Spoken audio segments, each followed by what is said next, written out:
Most powerful banker in the world just died, and when you study his family, it becomes clear why people can't afford homes and college. The story goes back to the 1700s and a banker named Mayer Rothschild. And he made an amazing discovery that there was more wealth lending money to governments than individual people. And to stay with me, because this will explain why Gen Z can't afford anything. Rothschild would have 5 sons, who he would send to 5 different countries across Europe to start central banks: Germany, Austria, England, Italy, and France. And by the early 1800s, the Rothschild family was funding both sides of the Napoleonic Wars, which was the real World War I. And funding both sides of wars would become part of the business model. Well, Napoleon would be defeated at the Battle of Waterloo, and the Rothschilds had gotten the news before everyone else. They knew that England won the war. Well, they start selling off all their English war bonds, and they make sure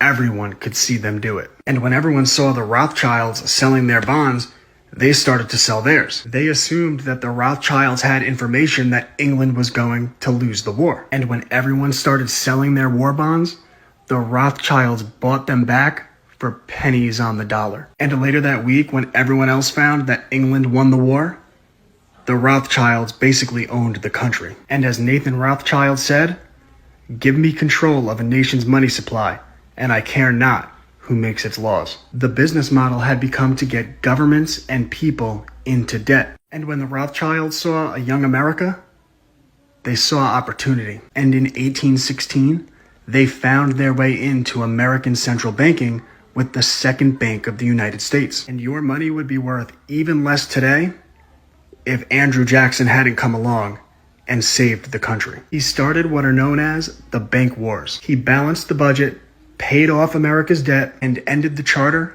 of the Second Bank of the United States. And although an assassin was sent after Jackson, he would miss both shots, and Jackson would proceed to beat him with a cane. And that's why Jackson is on the $20 bill. They're mocking him, and they're mocking you and me. But 77 years later, the Rothschilds would take control of the American banking system with the passage of the Federal Reserve Act. That's what this book is about. It gave a small group of powerful bankers a monopoly over the printing of the American dollar. And for every dollar they print, they're paid back at interest. This is why the 16th Amendment was passed that same year, 1913. It established the federal income tax for the first time in American history. When they print this money, they get paid back at interest with our tax dollars. And there hadn't been a federal income tax for the first 137 years that America was a country. And these taxes go to paying back the